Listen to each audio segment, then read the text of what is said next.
گنج بخش فیض عالم مظہر نور خدا، گنج بخش فیض عالم مظہر نور خدا، ناکسارا پیر کامل کاملا رہنما۔ اعوذ باللہ من الشیطان الرجیم، بسم اللہ الرحمن الرحیم۔ معزز سامعین اکرام، حاضرین محفل، آج سلسلہ وار درس سے کشف المحجوب کی پانچویں نشست ہے۔ آج پانچویں نشست ہے۔ پچھلی نشست پہ ایک ٹاپک جو تھا وہ کمپلیٹ ہو گیا تھا۔ حضرت داتا گنج بخش علی اجمیری رحمۃ اللہ تعالیٰ علیہ، یہ جو باب پچھلی نشست میں ذکر کیا گیا تھا، یہ اسی باب کا ہی ایک ٹاپک ہے۔ باب مکمل نہیں ہوا تھا، اسی کا ٹاپک یعنی اسی کا تسلسل ہے، لیکن وہاں کیونکہ ایک بات مکمل ہو گئی تھی، اب ہم وہیں سے بات آگے لے کے چلتے ہیں۔ بات مختلف ہے لیکن وہی باب ہے۔ جو باتیں آج کی جا رہی ہیں وہ یا تو آج سمجھ میں آ جائیں گی، اگر آج نہیں آئیں گی تو کچھ وقت کے بعد آ جائیں گی، آئیں گی ضرور۔ یہ میں آپ کو یقین سے کہتا ہوں کہ میری کہی باتیں سمجھ آئیں گی، جن کو تو اب آ گئی ہیں تو اس پر عمل کر لیں، اور جن کو نہیں سمجھ میں آ رہی وہ کہیں کہ یار یہ کیا پیر صاحب باتیں کرتے ہیں، وہ قصے کہانیاں ہمیں سنائیں، کوئی ہمارے ذوق کو تازہ کریں، ہمارے ولولے جوش۔ جو آج کل کے لوگ ہیں وہ یہ چیزیں زیادہ سننا پسند کرتے ہیں، تو وہ اس طرح کی باتوں میں زیادہ مزہ آتا ہے۔ لیکن میں کہتا ہوں کہ یہ تو علماء کرام کام کر ہی رہے ہیں، یار اس طرح کی چیزیں تو آپ کو مل ہی جائیں گی۔ جو بات میں کر رہا ہوں یہ آج کے حالات کا بھی تقاضا ہے، یعنی ان باتوں کا تعلق ماضی حال اور مستقبل سے ہے، ماضی حال اور مستقبل سے ہے۔ ماضی کا مطلب ہے کہ یہ ماضی ہے نا، یہ ماضی میں لکھی گئی تھی کتاب۔ اگر یہ ماضی میں لکھی گئی تھی اور اسی دور کے لیے تھی تو آج میرے ہاتھ میں کیوں ہے؟ آج کیوں ہے؟ اس کو تو بالکل ہونا نہیں چاہیے، نظر ہی نہیں آنا چاہیے تھا۔ اس کا مطلب کہ داتا صاحب نے، حضرت داتا گنج بخش علی اجمیری نے 1000 سال جو باتیں پہلے کہی تھی وہ آج میرے جیسے بندے کی سمجھ میں آ رہی ہیں، میرے جیسے اور لوگوں کی بھی سمجھ میں آ رہی ہوں۔ ایسا ہی ہے۔ اگر اس دور میں داتا صاحب کی یہ کہی باتیں اگر کسی کے پلے نہیں پڑی تو آج 1000 سال بعد تو پلے پڑ رہی ہیں کہ نہیں؟ ایسا ہی ہے کہ نہیں؟ اور جن کو ضرورت ہے ان کے ہاتھ میں یہ کتاب ہے۔ اب کیونکہ آپ کی بھی ضرورت ہے اور آپ کے ہاتھ میں یہ کتاب نہیں ہو سکتی کیونکہ وزنی بہت زیادہ ہے، آپ اس کا وزن نہیں اٹھا سکتے، تو میں کیا کرتا ہوں، اس کو تھوڑا ہلکا پھلکا کر کے آپ تک پہنچا دیتا ہوں، ہلکا پھلکا کر کے۔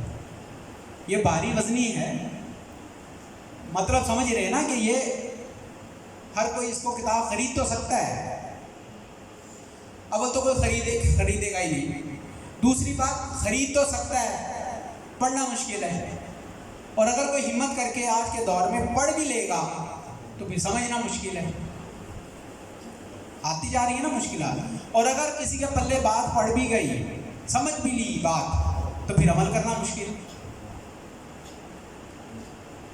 اور اگر کسی نے عمل کر بھی لیا تو اس عمل کو سنبھالنا مشکل ہے۔ بات سمجھ رہی تھی؟ تو یہ ہے مراحل، یہ مدار ہے، یہ درجے ہیں، اسے کہتے ہیں راہ طریقت۔ یہ مکمل راہ طریقت ہے، اور کیا اس کا اینڈ ہے؟ قبر۔ جان نکلنے سے پہلے تک کامیابی چاہیے، ایک کامیابی کے بعد اگر کسی نے کہا کہ بس ہو گئے کامیاب تو پھر اگلی ناکامی تیار ہے. تو اسی طرح آخر تک آپ کو کامیابی چاہیے. تو اس کامیابی کے لیے کیا ہے وہ میں طریقہ بتاتا ہوں.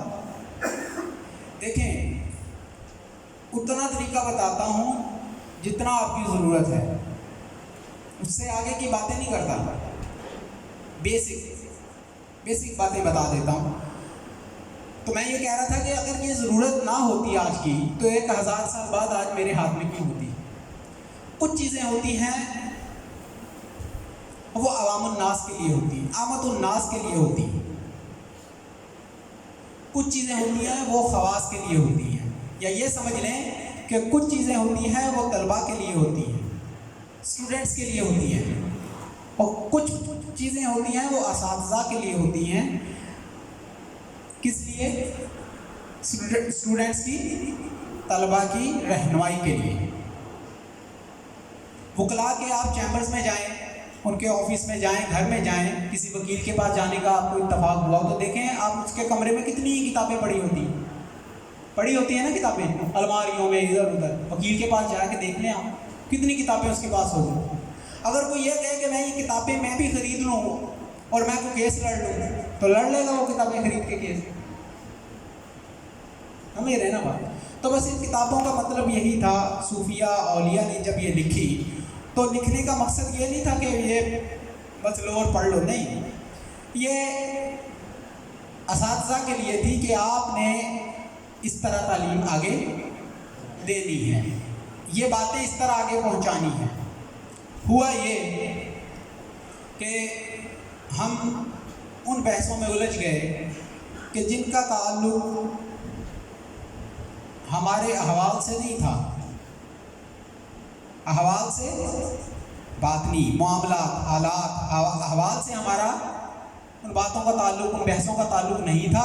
ان میں الجھ گئے.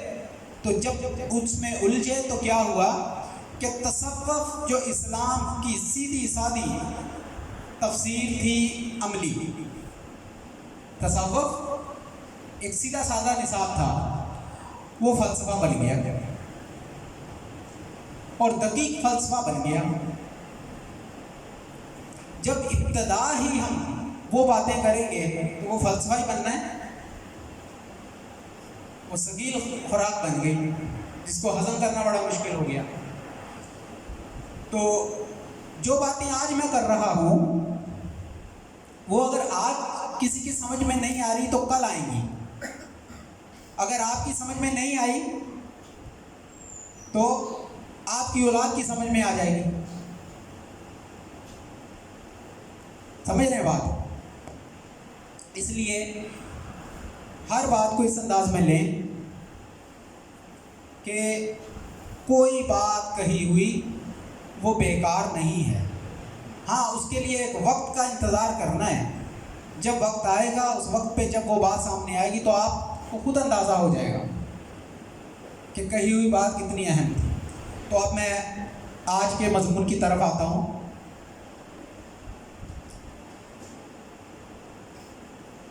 یہ اسی بات کی دوسری فصل ہے. یہ ہے معاملات تصوف. معاملات تصوف. اب معاملات تصوف ہے کیا؟ دیکھیں جب میں لفظ تصوف استعمال کرتا ہوں نا تو وہ میں اس لیے استعمال کرتا ہوں کہ کتابوں میں تصوف لفظ استعمال ہوا ہے. لفظ کے اوپر آ گئی. یہ تصوف کے لفظ کے اوپر ہی ساری بحث ہے. وہ کہتے ہیں جی ہے ہی نہیں قرآن میں، وہ کہتے ہیں جی اس کا ذکر ہے ہی نہیں 2 صدیوں میں پہلے، وہی نہیں ہے لفظ کی بحث.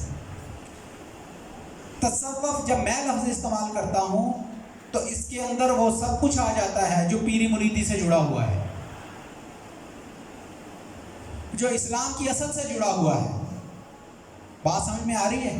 اس لیے میں جامع قسم کا لفظ تصوف کے اندر ہی روحانیت آ جاتی ہے. تصوف کے اندر شریعت، طریقت، معرفت، حقیقت اور جو مدارج ہیں فنا فی الشیخ سے لے کے فنا فی اللہ اور بقا باللہ تک، یہ سارا کچھ تصوف ہے. گریڈنگ ہے آگے. تو یہ لفظ جو ہے یہ جامع ہے. باقی الفاظ جو ہیں جتنے بھی ہیں ان میں جامعیت نہیں ہے.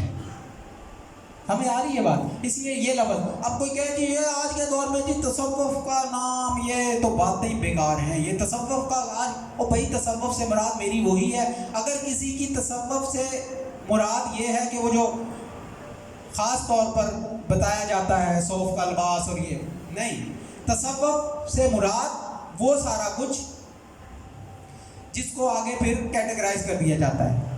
ٹھیک ہے، روحانیت ہے وہ بھی تصوف کے اندر کی چیز ہے، طریقت ہے وہ بھی تصوف کے اندر کی چیز ہے، تو سارا کچھ تصوف ہی ہے. تو جامع قسم کا لفظ ہے. جیسے کہتے ہیں اسلام، جب اسلام کہہ دیا تو اس میں سارا کچھ ہی آ گیا. اس میں نماز بھی آ گئی، اس میں روزے بھی آ گئے، حج بھی آ گیا، زکوٰۃ بھی آ گئی، ٹھیک ہے، عمرے بھی آ گئے، صدقہ خیرات بھی آ گئی، جہاد بھی آ گیا، علم بھی آ گیا، عمل، سارا کچھ اسلام جب کہہ دیا تو سارا کچھ اس میں آ گیا. اس لیے کہا گیا کہ پورے کے پورے اسلام میں داخل ہو جاؤ. یہی وجہ ہے کہ وہ دائرے میں داخل ہو گئے تو پھر آگے پھر ساری چیزیں برانچز ہیں اس کی اور وہ سارا.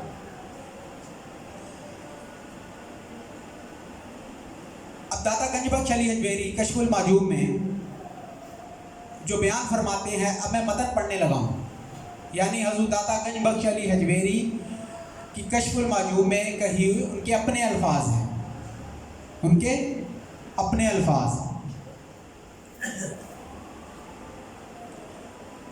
آپ قول لے کے آتے ہیں حضرت شیخ ابو حفص حداد نیشا پوری کا.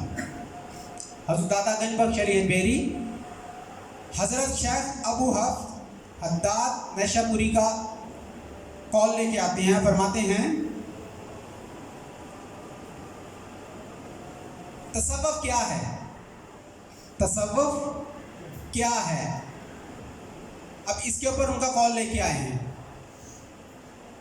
التصوف کلہ ادب. تصوف کیا ہے؟ کلہ ادب، ولکل وقت ادب، ولکل مقام ادب، ولکل حال ادب. یہ ان کا قول لے کے آئے ہیں، یعنی ادب کی تعریف بتائی ہے. ادب کیا ہے؟ یعنی تصوف کیا ہے؟ سراسر سراپا کیا ہے؟ تصوف کا دوسرا نام کیا ہے؟ ادب.